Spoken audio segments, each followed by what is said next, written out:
Dear students, দেখো আশা করি তোমরা ভালো আছো সবাই। লাস্ট ক্লাসে যেটা পড়াছিলাম যে মানে এই টিটিটি ডায়াগ্রাম পর্যন্ত ইউটেক্টয়েড স্টিলের ক্ষেত্রে। আমি আশা করি তোমরা ক্লাস বুঝতে পারছো সব। তো আজকে পড়াবো হচ্ছে টিটিটি ডায়াগ্রাম পড়াইছিলাম যে ওই যে আইসোথার্মাল ডায়াগ্রাম এই বর্ণনা এই পেজে দেওয়া আছে, আগের গ্রাফের বর্ণনা এখানে। তো আজকে পড়বো হচ্ছে আমরা ইউটেক্টয়েড। ইউটেক্টয়েডটা দেখছিলাম, তো আজকে দেখবো আমরা হাইপার ইউটেক্টয়েড আর হাইপো ইউটেক্টয়েড দুটোর ক্ষেত্রে কি হয়। তো এখানে হচ্ছে এইগুলো হচ্ছে সেম কথাবার্তা আগের মতোই। দেখো এই যে লাইনটা দেখতেছো, এই লাইনটা এই অঞ্চলটাকে বলা হয় নোজ, আর এদিকে এগুলো রিজন হচ্ছে পারলাইট, আর মাঝখানে হচ্ছে পারলাইট প্লাস ভেনাইট আছে, নিচে হচ্ছে রিজনটা হচ্ছে মার্টেনসাইট। এমএস দ্বারা মার্টেনসাইট স্টার্টিং আর এমএস দ্বারা মার্টেনসাইট ফরমেশন ফিনিশ বোঝায়, আর এখানে হচ্ছে অস্টেনাইট দেখানো আছে। আর এই কোর্স দ্বারা বোঝাচ্ছে এই রিজনে যদি কোনো লাইন আসে তার মানে এখানে যে অঞ্চলে যে পারলাইট ফর্ম করবে সেটা হচ্ছে কোর্স, আর যদি এই লাইনের নিচে আসে তাহলে সেটা হবে ফাইন, মানে ফাইন পারলাইট, এরকম আর কি। তো এটা দেখা যাচ্ছে হাইপো ইউটেক্টয়েড এর জন্য। ইউটেক্টয়েড এর জন্য আমরা দেখছি, আজকে দেখবো হচ্ছে হাইপো ইউটেক্টয়েড। তো হাইপারের ইউটেক্টয়েড এর সাথে হাইপো আর হাইপারের একটা পার্থক্য থাকবে, এখানে যে একটা ইনিশিয়াল লাইন আসবে। ইউটেক্টয়েড এর ক্ষেত্রে এরকম কোনো লাইন ছিল না এখানে, এই যে লাইনটা দেখছো এই লাইনটা ছিল না, অনলি এটা আর এই যে এটা ছিল মাঝখানে লাইন। বাট যখনই আমরা হাইপো বা হাইপার লাগাই দেবো তখন এখানে একটা ইনিশিয়াল লাইন আসবে। তো এই লাইনটা হচ্ছে ডিফারেন্ট হবে, হাইপোর জন্য হবে এই লাইনটা হবে হচ্ছে ফেরাইটের লাইন, আর হাইপারের জন্য এই লাইনটা হবে সিমেন্টাইট। কারণ রুম টেম্পারেচারে আমরা কি দেখছি যে হাইপো বা হাইপার ইউটেক্টয়েড ক্ষেত্রে সিমেন্টাইট ফর্ম করবেই, হাইপারের ক্ষেত্রে সিমেন্টাইট, আর হাইপোর ক্ষেত্রে কি রুম টেম্পারেচারে আমরা সবসময় কি ফেরাইট পাবোই, আর সাথে পারলাইট বা সিমেন্টাইট আদার্স কোনো ফেস পাবো। বাট এইখানে হচ্ছে কমন। তো আর কিন্তু ইউটেক্টয়েডের ক্ষেত্রে আমরা এই দুটো পাবো না, হাইপো ইউটেক্টয়েডের ক্ষেত্রে সিমেন্টাইটও পাওয়া যাবে না, হাইপারও পাওয়া যাবে না, অনলি শুধু কি পারলাইট পাওয়া যাবে। তো এই জন্য যেহেতু হাইপারের ক্ষেত্রে আমরা কি সবসময় সিমেন্টাইট পাবো, তো এই লাইনটা ডিনোট করবে যে সিমেন্টাইট, আর হাইপোর ক্ষেত্রে হবে পারলাই ফেরাইট, ঠিক আছে, আলফা বুঝাবে। তার মানে আমি যদি এখান থেকে বা 800 ধরো এসিএম যে এই যে আপার ক্রিটিক্যাল লাইনের নিচ থেকে আমি যদি গুলিং করতে যাই, যে কোনো লাইনই যদি ড্র করি না কেন এই লাল লাইনকে ট্রাস করবি, মানে রুম টেম্পারেচার ওইটা পাবো, মানে 100% ফুললি অন্য কোনো স্ট্রাকচার পাওয়া যাবে না। পাওয়া যাবে 100% মাল্টি সাইড পাওয়া যাবে যদি কি এই নোজ রিজনের এই পাশ দিয়ে আমি লাইন ড্র করি, মানে 800 থেকে শুরু করি এইভাবে যদি আমি লাইন টানি তাহলে দেখা যাচ্ছে এই সিমেন্টাইট তৈরি হবে না। বাট এই দিক দিয়ে যদি আমি একটু টানি তাহলে দেখা যাচ্ছে পারলাইট তৈরি হবে। এটা যেটা হাইপার ক্ষেত্রে বলছি, আমরা হচ্ছে ফেরাইট হিসেবে দেখবো। মানে এই পি এর যে লাইনটা আছে সেটা হচ্ছে কি কি তৈরি করছে, ফেরাইট।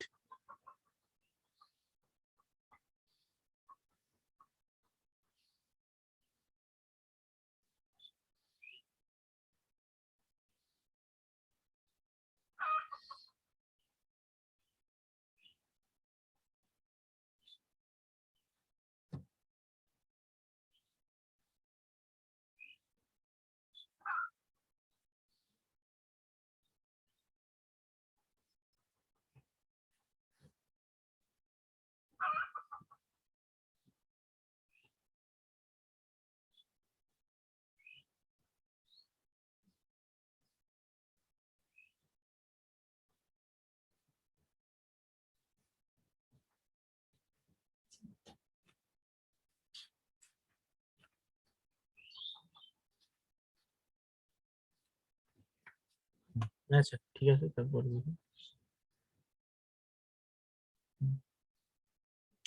এখানে এই যে দেখা কিভাবে যে ট্রান্সফরমেশন টু পারলাইট, পারলাইটে কিভাবে ট্রান্সফরমেশন, তো যেটা দেখলাম যে নোজ রিজিয়নের উপর যেটা থাকবে সেই অঞ্চলে হচ্ছে পারলাইট ফর্ম করবে।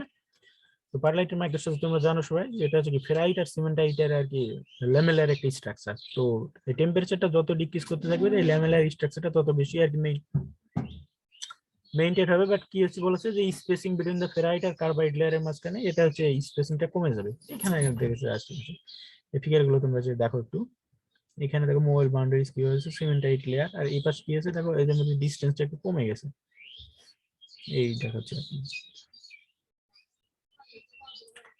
এখানে কিছু জিনিস দেখছে, প্রথমে দেখি ইনিশিয়াল নিউক্লিয়াস কিভাবে ফর্ম করছে, পরবর্তীতে নিউক্লিয়াসটা কি হয়েছে গ্রোন আপ হয়েছে, যে গ্রোথ হয়েছে আর কি।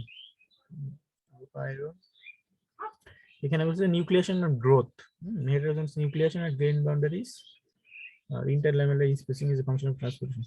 এইগুলো না কি অতটা ইম্পর্টেন্ট না, এই যে এটা হচ্ছে ইম্পর্টেন্ট। ট্রান্সফরমেশন টু বেইন, এটা আমরা হচ্ছে আইটি ডায়াগ্রামে দেখলাম যে নতুন একটা কার্ভ আসছে, নতুন একটা আর কি এলিমেন্ট আসছে বেইনাইট। এর আগে মার্টিন সাইড যেমন এটা হচ্ছে ইকুইলিব্রিয়াম ফেজ ডায়াগ্রাম ছিল না, কিন্তু এখানে দেখতেছি নতুন একটা আসছে বেইনাইট। তো বেইনাইটটা কি এটা হচ্ছে আমাদের এখন জানতে হবে। তো বেইনাইট অনেকটা পারলাইটের মতোই একটা স্ট্রাকচার, কিন্তু এখানে হচ্ছে একটু ডার্ক সাইডে হবে। বেইনাইটটা পারলাইটের মতো ল্যামেলার না। এখানে যে ডেফিনেশন করতে হবে, in the rose 510 degree and ms temperature a new dark etching aggregate of ferrite and cementite appears। তো পারলাইট ও ফেরাইট সিমেন্টাইট ছিল, কিন্তু এটা হচ্ছে ডার্ক হবে, ল্যামেলার স্ট্রাকচার না। তো এই নতুন যে স্ট্রাকচার এটা হচ্ছে একটা সায়েন্টিস্টের নাম অনুযায়ী বেইন, একে বলা হবে হচ্ছে বেইনাইট। The upper temperature of the transportation range that it resembles perlite and is known as the upper or feathery bainite।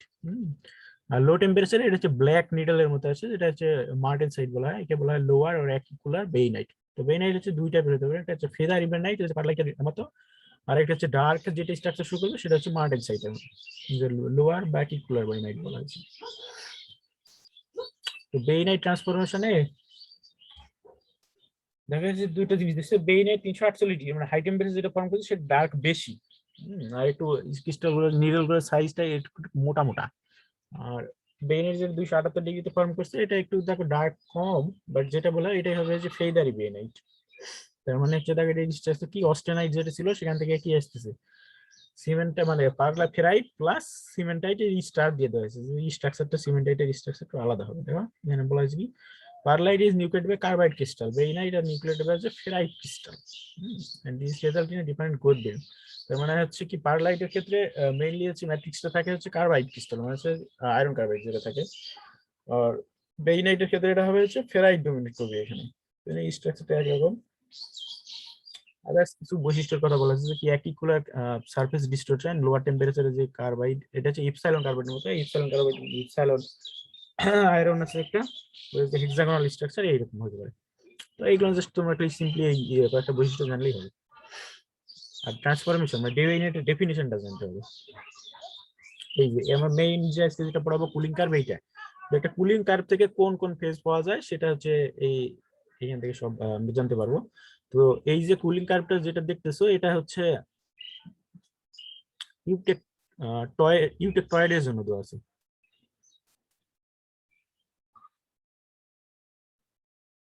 ইউটেক টয়েডের জন্য।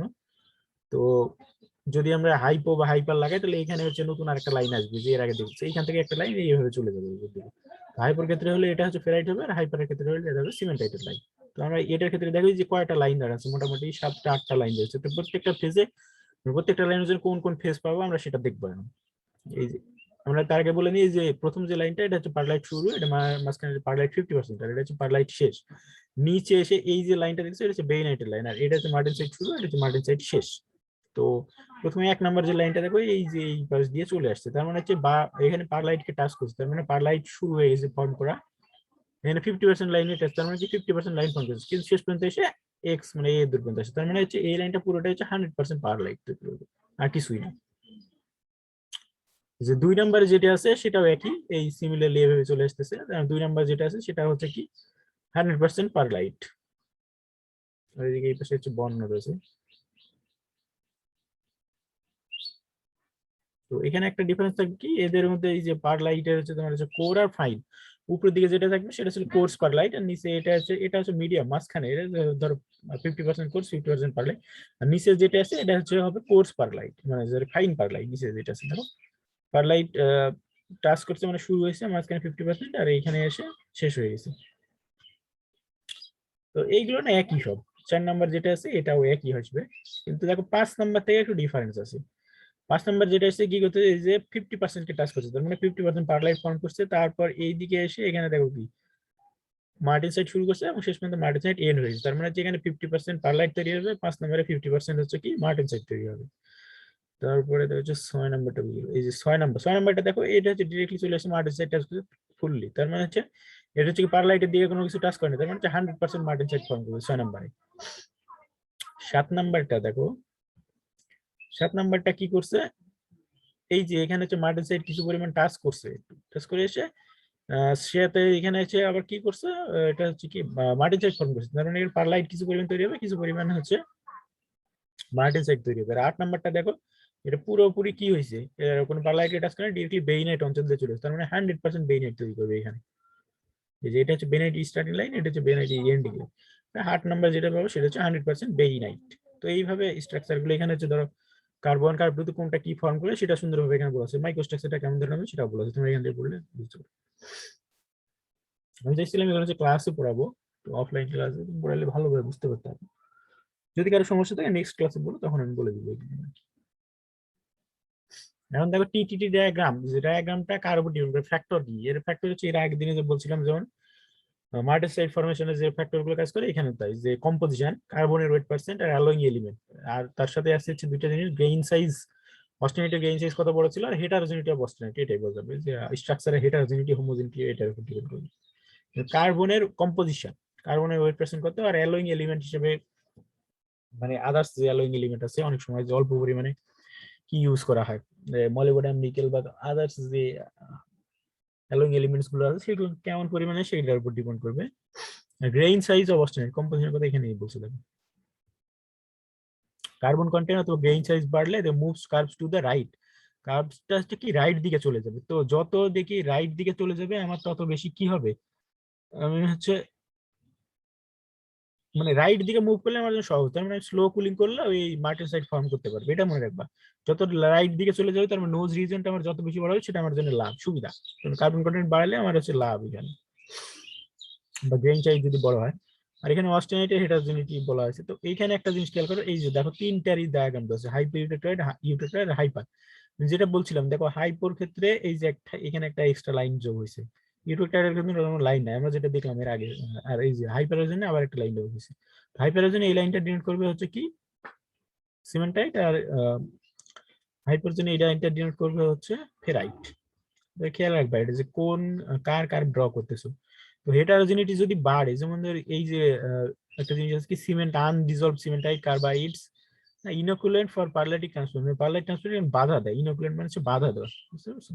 তো এই হেটারোজেনিটি অস্টেনিটি যত বেশি ইনক্রিজ করবে, transportation time range, division of transport, temperature range of share transportation products increase, মানে হেটারোজেনিটি increase করার সাথে সাথে ট্রান্সপোর্টেশন টাইমটা বাড়ায় যাবে, তার মানে হচ্ছে কার্ভটা রাইট দিকে শিফট করবে। মানে হেটারোজেনিটি বেশি হলে এটা আমাদের কুলিং, অল্প কুলিং মানে স্লো কুলিং কার্ভ ইউজ করে আমরা হচ্ছে এখান থেকে মার্টেসাইট পাবো, এটা আমার জন্য লাভজনক। এখানে দেখো different cooling treatments for eutectoid steel, তো ইউটেট্রয়েড স্টিলের আমরা কত ধরনের কুলিং আছে, ফুল এনরিলিং, নরমালাইজিং, অয়েল কুইঞ্চিং বা ওয়াটার কুইঞ্চিং, এগুলো আমরা দেখে আসছি। দেখো ফুল এনরিলিং করলে আমরা কি পাবো, মাইক্রোস্ট্রাকচার খেয়াল করো, কোর্স পারলাইট, নরমালাইজিং করলে ফাইন পারলাইট পাওয়া যায়, কারণ নরমালাইজিং পারপাসে তাই, আর অয়েল কুইঞ্চিং করলে মার্টেসাইট প্লাস পারলাইট পাওয়া যাবে। আর ওয়াটার কুইঞ্চিং করলে, ওয়াটার কুইঞ্চিং মানে হচ্ছে খুব ফাস্ট কুইঞ্চিং বা ফাস্ট কুলিং, এর জন্য ডিরেক্টলি আমরা হচ্ছে কি পাবো, মার্টেনসাইট পাবো, মানে হার্ডেনিং প্রসেস হবে এটা। এবার দেখো কুইঞ্চিং, তো কুইঞ্চিং মানে নরমালি হিট রিমুভাল প্রসেস বোঝাবে, মানে হচ্ছে কুলিং যেটা সেটা। তো এখন কুয়েঞ্চিং এর জন্য এখানে দুইটা জিনিস আছে, একটা হচ্ছে কুলিং কার্ভ আর একটা হচ্ছে কুলিং রেট, দুইটা জিনিস। কুলিং কার্ভ দিয়ে আমরা হচ্ছে কুলিং কার্ভ যদি আমরা ড্র করি,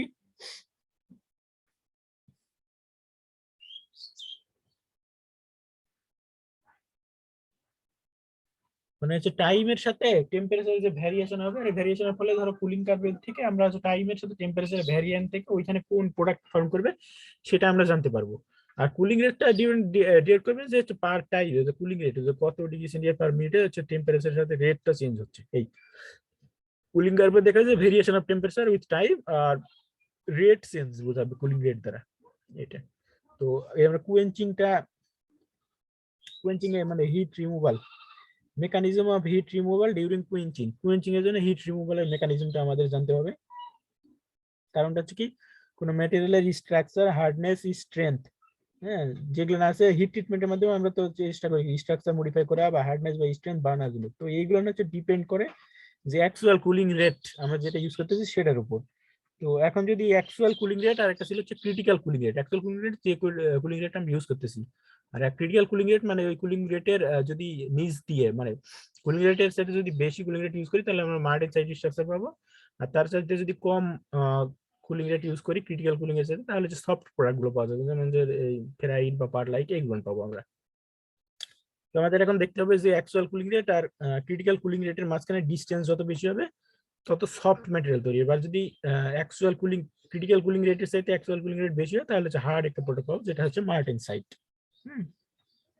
তো তো হিট রিমুভালে তিনটা আর কি মেকানিজম বা তিনটা স্টেজ আছে। একটা হচ্ছে কি ভ্যাপার ব্ল্যাঙ্কেট কুলিং স্টেজ, মনে করো এ পজিশন দিটা, বি হচ্ছে ভ্যাপার ট্রান্সপোর্ট কুলিং স্টেজ, এই যে এটা বুঝাচ্ছে, আর সি দিয়ে বুঝাচ্ছে লিকুইড কুলিং স্টেজ। ঠিক আছে, তো এই কুলিং স্টেজটা এরকম ভাবে করা আছে, ধরো মনে করো একটা হিটেড স্টিল তা যদি আমি ওয়াটারের মধ্যে রেখে দিই, মানে হচ্ছে কোল্ড ওয়াটারে যদি রাখা হয়, তাহলে সেই অবস্থায় কিভাবে হিট রিমুভাল হবে এরকম। মনে করো একটা হট স্টিল মেটাল প্লেটটা ওয়াটার, কোল্ড ওয়াটারের ভিতরে আমি রাখলাম, তো এই সময় কি হবে, প্রথমে কি হবে যে এই যে টেম্পারেচার বেশি কার, হট মেটাল যেটা আছে মেটালের টেম্পারেচার প্রথমে বেশি থাকবে আর ওয়াটার টেম্পারেচার প্রথম কম থাকবে। তার মানে ওয়াটার দেওয়ার সাথে সাথে যদি পানির ভিতরে দেওয়ার সাথে কি হবে, পানিটা মানে ওয়াটারটা ভ্যাপোরাইজড হয়ে কি হবে, যে আমার যে প্রোডাক্ট স্টিল আছে স্টিলের সারফেসে মেটালটা হচ্ছে কি হয়ে যাবে, মানে ওয়াটারটা হচ্ছে ভ্যাপোরাইজড হয়ে যাবে, ভ্যাপোরাইজড হয়ে একটা থিন ফিল্ম তৈরি করবে আর কি, থিন একটা স্টেবল ভ্যাপারের ফিল্মটা এই হট মেটালের সারফেসে তৈরি হবে। তো এই সময় যে কুলিংটা হবে সেটা হচ্ছে কন্ডাকশন আর রেডিয়েশনের মাধ্যমে, বলা আছে এই যেখানে কুলিংটা হবে কন্ডাকশন আর রেডিয়েশনের মাধ্যমে, কুলিং রেটটা হবে খুবই রিলেটিভলি স্লো যেটা কন্ডাকশন রেডিয়েশন এগুলো, কারণ হচ্ছে প্রথম দিকে কি আছে পানি টেম্পারেচার অনেক কম থাকে, তারপরে ওই স্টেজটা হচ্ছে ভ্যাপার ট্রান্সপোর্ট কুলিং স্টেজ, এই যে বি নাম্বার যেটা বলছি এই যে। তো এই স্টেজে এসে কি হবে, এখানে হচ্ছে কারণ এখানে কি দেখো একটু কিছু সময় অতিবাহিত হয়েছে, এখানে কি হবে মেটালের টেম্পারেচারটা কি হবে আস্তে আস্তে কুলড মানে হচ্ছে কমতে শুরু হবে। আর এখানে হচ্ছে নতুন করে কোনো ভ্যাপার ফিল্মটা তৈরি হবে না, এগুলো হচ্ছে স্ট্যাগনেন্ট। তো এখানে wetting of the metal surface of the quenching medium and violent boiling occurs, মানে কিছু বলেন এই যে ওয়াটারে বয়লিং শুরু হবে বাট ভ্যাপোরাইজেশন এটা হবে না। তো এখানে এই ক্ষেত্রে হচ্ছে হিটটা যেটা রিমুভ হবে সেটা হচ্ছে কি ল্যাটেন্ট হিট অফ ভ্যাপোরাইজেশন, এর মাধ্যমে এটা হচ্ছে ফার্স্ট স্টেজ তুলি। আর থার্ড যে স্টেজটা হচ্ছে লিকুইড কুলিং স্টেজ, এটা হচ্ছে তখন শুরু হবে যখন হচ্ছে কি ওয়াটারের মানে মেটালের টেম্পারেচার কমতে কমতে যখন কি ওয়াটারের বয়লিং টেম্পারেচারের নিচে পড়ে গেছে, বা টেম্পারেচারে 100 যখন সময় মানে মানে সমান হয়ে গেছে, ঠিক তখন হচ্ছে এই থার্ড স্টেজটা তৈরি হবে। এখানে হচ্ছে কোনো ভ্যাপার ফর্ম করবে না, এখানে কুলিংটা হবে কন্ডাকশন আর কনভেকশনের মাধ্যমে। তো এই রেটটা অনেকটা স্লো, তো রেট হচ্ছে ফার্স্ট এন্ড থার্ড দুটোই স্লো, বাট মাঝখানে যে রেট আছে ভ্যাপর ট্রান্সপোর্ট কুলিং স্টেজ, যেখানে হচ্ছে কি ল্যাটেন্ট হিট অফ ওয়াটার মানে ভ্যাপোরাইজেশনের মাধ্যমে হিটটা রিমুভ হবে, সেখানে হচ্ছে কি স্টেজ মানে কুলিং রেটটা অনেক বেশি ফার্স্ট। তো এখন আমরা দেখবো যে ফ্যাক্টরস কি কি ফ্যাক্টর কুয়েঞ্চিংটা এফেক্ট করে। তার মধ্যে কুয়েঞ্চিং মিডিয়াম একটা, কুয়েঞ্চিং মিডিয়াম বলতে আমি কোন টাইপের ধরো কুলিং মিডিয়ামটা ইউজ করতেছি, অনেক সময় আমরা কি ফার্নেস কুলিং করি, বা অনেক সময় নর্মাল এয়ার ইউজ করা, অনেক সময় ওয়াটার ব্রাইন সল্ট এইগুলো ইউজ করা। তো এইগুলো কয়েকটার মধ্যে হচ্ছে আইডিয়াল কতগুলো আছে দেখো, ব্রাইন সলিউশন, ব্রাইনটা হচ্ছে কি 10% সোডিয়াম ক্লোরাইডের মানে কি অ্যাকুয়াস সলিউশন, আচ্ছা tap water, fused liquid salt, soluble oil air এইগুলো, এইগুলোর উপর ডিপেন্ড করে। যদি ওয়াটার ইউজ করি তাহলে হচ্ছে কি কুয়েঞ্চিংটা ফাস্ট হবে, আর যদি আমি নর্মাল যদি ফার্নেস কুলিং বা নর্মাল এয়ার কুলিং করি তাহলে সেক্ষেত্রে দেখা যাচ্ছে কুলিংটা স্লো হবে। আরেকটা হচ্ছে টেম্পারেচার অফ কুয়েঞ্চিং মিডিয়াম, এটাই বললাম যে কুয়েঞ্চিং মিডিয়ামের টেম্পারেচারটা যদি অনেক বেশি হয় তাহলে কুলিং রেটটা কম হবে, মানে ডিক্রিজ করবে এটাই। তার মানে হচ্ছে কি যত কুয়েঞ্চিং মিডিয়ামটা যত বেশি টেম্পারেচার কম হবে, মানে কুল যত বেশি, যেমন আইসের টেম্পারেচার অনেক কম থাকবে, এই ক্ষেত্রে কুলিং রেটটা অনেক বেশি হবে। এইখানে কি রয়েছে এগুলো ওই যে rate of heat of conduction বেশি হলে কুলিং রেটটা বাড়বে কিভাবে সেটা বলেছে। এই যে সারফেস কন্ডিশন মানে কোন টাইপের সারফেস ইউজ করবে, থিক সারফেস না থিন সারফেস, হ্যাঁ এটা বুঝতে হবে। যদি এখন যদি স্টিল যদি বলা যায় যে অক্সিডাইজিং অ্যাটমসফিয়ারে ইউজ করবে, তো এখানে একটা জিনিস বলছে স্কেল ফরমেশন। হ্যাঁ স্কেল ফরমেশনটা হচ্ছে যদি কোনো অক্সিডাইজ অ্যাটমসফিয়ারে দেওয়া হয়, যেহেতু এখানে আমরা স্টিল ইউজ করতেছি, তো অক্সিডাইজিং অ্যাটমসফিয়ার মানে অক্সিজেন আছে আর স্টিলের মধ্যে আয়রন থাকে, তো আয়রন আর এই অক্সিডাইজিং হয়ে আয়রন অক্সাইডের মনে করো একটা লেয়ার তৈরি করে ফার্নেসের ভিতরে, এই আয়রন অক্সাইডের এই লেয়ারটাকে বলা হবে স্কেল। স্কেল জেনারেশন তোমরা সবসময় মনে রাখবা যে স্কেল বলতে এটা বোঝাবে আয়রন অক্সাইডের একটা লেয়ার, ঠিক আছে। তো এই লেয়ারটা যদি বেশি ফর্ম করে তাহলে হচ্ছে কি হবে, কুলিং রেটটা কি হবে, স্লো হবে, retards the actual cooling rate, cooling রেটটা স্লো হবে যদি এই কারণ এই আয়রন স্কেল যেটা ফর্ম করতেছে সেটা খুবই লিটল মানে ইফেক্টিভ হবে না এতটা। তো তার মানে হচ্ছে যদি থিক হবে তাহলে কুলিং রেটটা স্লো হবে, আর যদি থিন হয় তাহলে কুলিং রেটটা কি হবে, ফাস্ট হবে।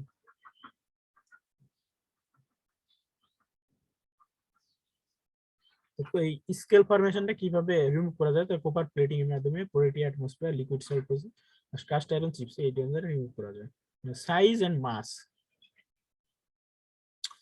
দেখো ratio of surface area to mass it is important একটা ফ্যাক্টর বলি, কারণ এই সারফেস টু এরিয়া মানে এই surface ratio to surface mass to surface area, এইটাই হচ্ছে কি কন্ট্যাক্টে আসে আর কি কুলিং এর সময়। তো এখানে ক্ষেত্রে দেখতে হবে যে মাস টু সারফেস এরিয়া যত বেশি হবে কুলিংটা তত বেশি কঠিন হবে। আর নতুন একটা প্রসেস চলে আসছে আমরা টেম্পারিং। হার্ড এর আগে দেখছিলাম আমরা হচ্ছে হার্ড এনি পর্যন্ত, এখন আমরা পড়বো একটা নতুন একটা প্রসেস টেম্পারিং।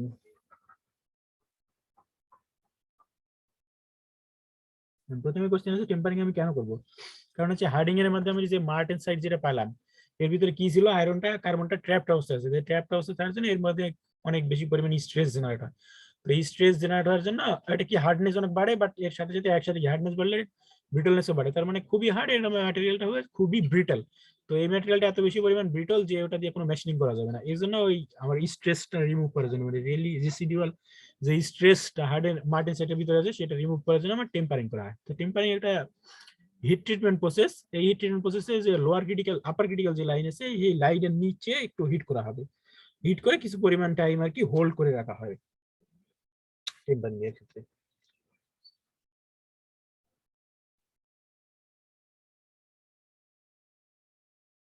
তো টেম্পারিং এটা মনে রাখবে, এটা সবসময় করা হবে কোয়েন্স টি স্টিলের, যে পারলাইট টারলাইট এইগুলো না, কোয়েন্স টি স্টিলের সবসময় যে টেম্পারিং করা হবে, অনেক স্টিল আগে ফর্ম করা হবে তারপরে যে টেম্পারিং করা হয়। হার্ডনেস অনেক বেশি থাকে, যে স্টিল হার্ডনেস আর স্ট্রেস যেটা বেশি থাকবে অনেক বেশি ব্রিটল হবে সেটা হচ্ছে কোয়েঞ্চিং করা হবে।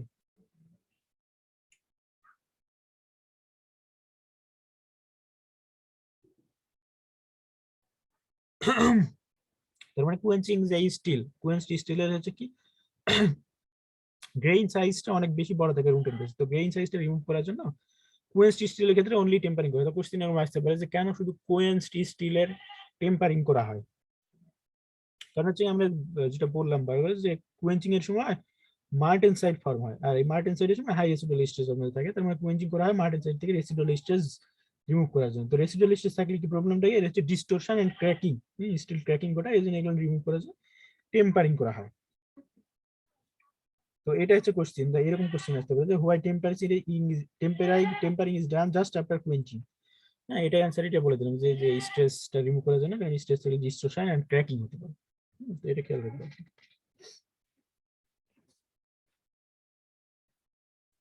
তো পারপোজ অফ টেম্পারিং যেটা আমি বলছিলাম, পারপোজটা হচ্ছে বললাম তো যে হাই রেসিডুয়াল স্ট্রেস দূর করে আর হচ্ছে ডাক্টিলিটি এন্ড টাফনেস বাড়ানো। তো আনফরচুনেটলি যে ডাক্টিলিটি এন্ড টাফনেস বাড়তেছে, তার মানে কি হবে, ডাক্টিলিটি টাফনেস যদি বাড়ে আমার ওদিকে কি হবে, তাহলে হার্ডনেসটা কিছু পরিমাণটা কমে আসবে। তার মানে এই যে ডাক্টিলিটি আমি পাচ্ছি সেটা হচ্ছে কি এট দ্য স্যাক্রিফাইস অফ কি হার্ডনেস, হার্ডনেসের স্যাক্রিফাইস করে ডাক্টিলিটি টাফনেসটা আমি পাচ্ছি।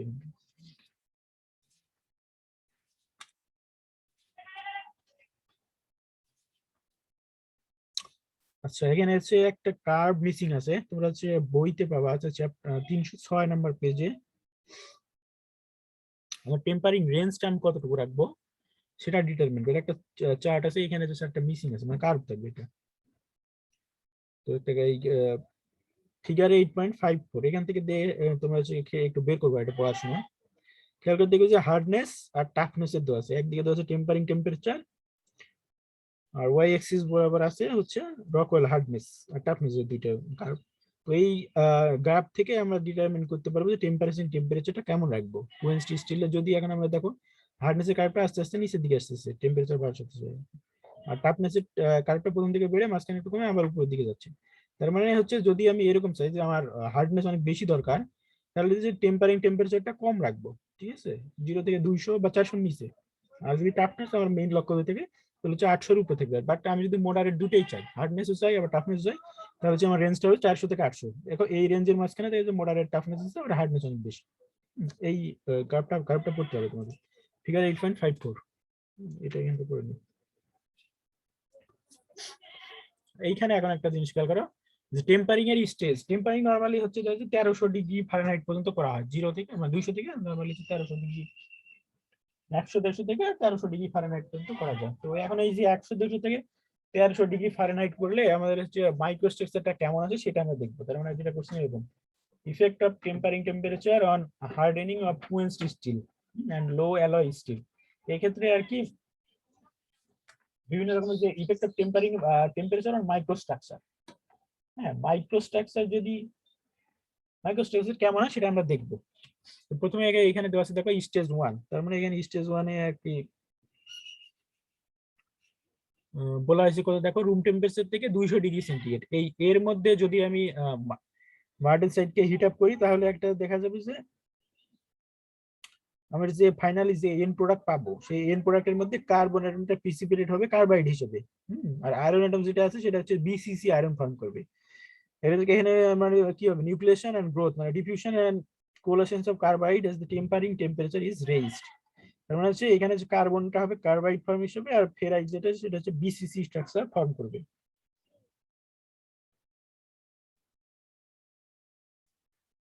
এখানে কি বলছে যে low carbon martensite with 0.2% carbon sometimes black, এটাকে বলা ব্ল্যাক মার্টেনসাইট।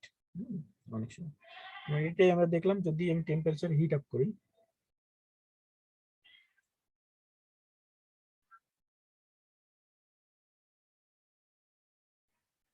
তো এটা নরমালি এটা বুঝলাম। তো এখন দেখো যদি আমি টেম্পারেচার রেঞ্জটা এরকম দেখি 100 থেকে 400°F, হ্যাঁ যদি heating in the range of 100 থেকে 400°F এই রেঞ্জের মধ্যে যদি আমি হিট আপ করি তাহলে কি হতে হবে, এই সময় যে প্লেন কার্বন স্টিল যদি 100 থেকে 400 হিট করা হয় তাহলে হচ্ছে যে কার্বন যেটা ছিল সেটা হচ্ছে কি কার্বাইড হিসেবে প্রিসিপিটেট করতে থাকবে। এটা হচ্ছে কার্বাইড, বাট এটা কিন্তু সিমেন্টাইট না, মানে আয়রন সিমেন্টাইট যেমন কি আয়রন কার্বাইড ছিল, বাট এটা হচ্ছে সিমেন্টাইট না, এটা হচ্ছে সিমেন্টাইটের আরেকটা মনে করো ভ্যারি একটা আরেকটা ফর্ম, সিমেন্টাইট ফর্ম যেটাকে বলা হয় Fe2C, মানে আয়রন কার্বাইড Fe2C, এটা হচ্ছে সংকেত। আর আয়রন কার্বাইড ছিল তো Fe3C। এটাকে অনেক সময় বলা হয় যে ইপসাইলন কার্বাইড, এখানে যে Fe2.4 দেওয়া এটা 2 ধরে নিব তোমরা, মানে ইপসাইলন কার্বাইড বলা হয়। তো এটা আসলে এই বডি সেন্টার টেট্রাগোনাল যে মার্টেনসাইট যেটা ছিল সেটা হচ্ছে হেক্সাগোনাল ক্লোজ প্যাক মার্টেনসাইটে পরিণত হবে এখন। আর এখানে কি হবে তাহলে C/A এটা হচ্ছে ডিক্রিজ করবে, যেহেতু কার্বনটাকে স্ট্রাকচারের ভিতর থেকে ডিফিউজ আউট করে চলে আসতেছে, আর হচ্ছে লো কার্বন মার্টেনসাইট ফর্ম করতেছে। এই জন্য স্টেজ 1 যেটা বলছিলাম 100 থেকে 200°C বলছে, তো আমি বলছিলাম হচ্ছে ফারেনহাইট, 100 থেকে 400°F মধ্যে যদি এটা হয়।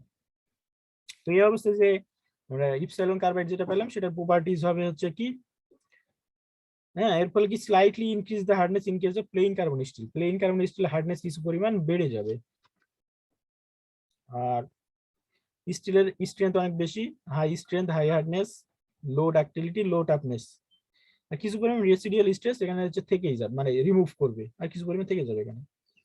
এবার দেখো heating in the range of 450 থেকে 750, যে নিচেরটা এই যে 250 থেকে 400 দেখেছেন, এটা যদি 450 থেকে 750°F যদি হিট আপ করা হয়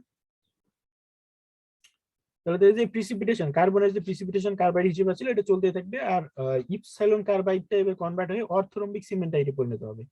তার মানে হচ্ছে লো কার্বন মার্টেনসাইট যেটা ছিল সেটা হচ্ছে বডি সেন্টার কিউবিক ফেরাইট তৈরি হবে, এবং এই রিটেইনড অস্টেনাইট, হ্যাঁ রিটেইনড অস্টেন যদি থেকে থাকে এখানে সেটা হবে হচ্ছে লোয়ার বেইনাইটে কনভার্ট হবে।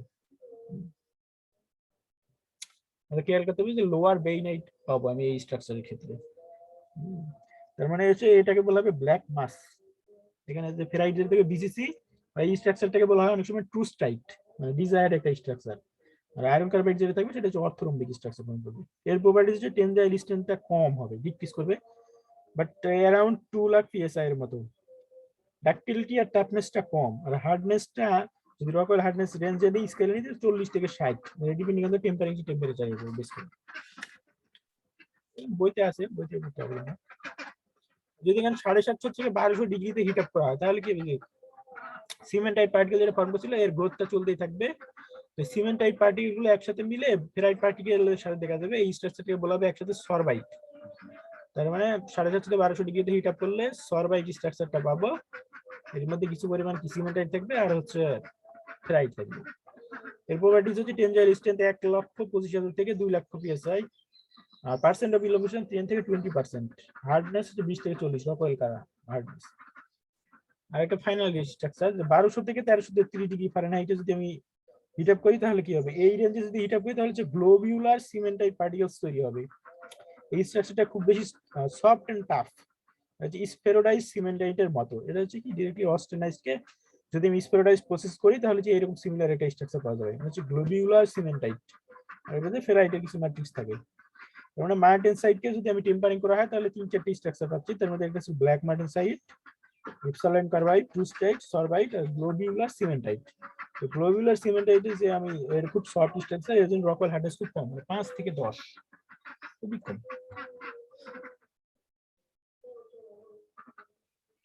এই যেখানে টেম্পারিং ধরো একসাথে দেওয়া হয়েছে, যে টেম্পারিং করলে কি হবে, অস্টেনাইট যদি খুব ফাস্ট করা হয় তাহলে মার্টেনসাইট পাবো, যদি মডারেট কুলিং করি তাহলে বেইনাইট, আর স্লো কুলিং করলে পারলাইট পাওয়া যাবে। তারপরে এই যে আবার যদি এই মার্টেনসাইট, বেইনাইট এগুলো যদি হিট ট্রিটমেন্ট করি যদি লো টেম্পারেচার, তাহলে পাবো হচ্ছে টেম্পার্ড মার্টেনসাইট। বাট হাই টেম্পারেচার করলে স্ফেরোডাইট যেটা বললাম। আবার এই যদি পারলাইটটাকে যদি হিট ট্রিটমেন্ট করা হয় হাই টেম্পারেচার, দেখো যে পাওয়া যাবে স্ফেরোডাইট। তো এটা জানতে হবে এখান থেকে। তো এইখানে দেখো ফাইনালি কথাবার্তা বলা হয়েছে অনেকগুলো স্টেজে, যে মার্টেনসাইট আলফা বিসিটি যেটা ছিল, যে বডি সেন্টার টেট্রাগোনাল, মানে মার্টেনসাইট তো স্ট্রাকচার তো এইটা, এটা যদি টেম্পারিং করা হয় অনেক সময় কি ফেরাইট আর সিমেন্টাইট পাওয়া যায়, বুঝতে পারছো? বাট এটা ডিপেন্ড করবে টেম্পারেচার, মানে কোন টাইপের টেম্পারেচার কখন, ধরো অনেক সময় সফট টাইপ স্ট্রাকচার তৈরি হচ্ছে, আবার অনেক সময় কি সরবাইট স্ট্রাকচার তৈরি হচ্ছে। এখানে একটা কোশ্চেন বলা হচ্ছে যে টেম্পারিং ব্রেটেলমেন্ট কাকে বলা হয়। টেম্পারিং এর আমার পারপাসটা কি, টাফনেস বাড়া, কিন্তু টেম্পারিং এর ফলে অনেক সময় দেখলাম আমার কি টাফনেসটা কিছু পরিমাণ কমে যাচ্ছে। যদি এই টাফনেসটা যদি কমে যায় সেটাকে বলা হয় টেম্পার ইমব্রিটলমেন্ট। খেয়াল রাখবে যে কোনটার ক্ষেত্রে হবে, এটা হচ্ছে যে প্রথমটার ক্ষেত্রে ছিল।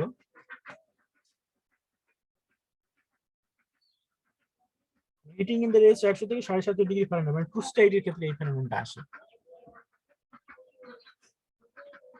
আচ্ছা, মার্টেন পেয়ারিং আর অস টেম্পারিং এর পরের দিন পড়বো, আজকে এখানেই থাক। যে তোমরা এই ইয়েগুলো পড়বা আর কি এখান থেকে, কারণ নেক্সট ক্লাসে আমি তো এরপর থেকে শুরু করবো। সো তোমরা যদি এটা না পড়ো তাহলে কিছু সমস্যা হয়ে যাবে, পরবর্তী ক্লাসে এগুলো আর বুঝতে পারবে না। তো এটা দেখবা তোমরা সবাই।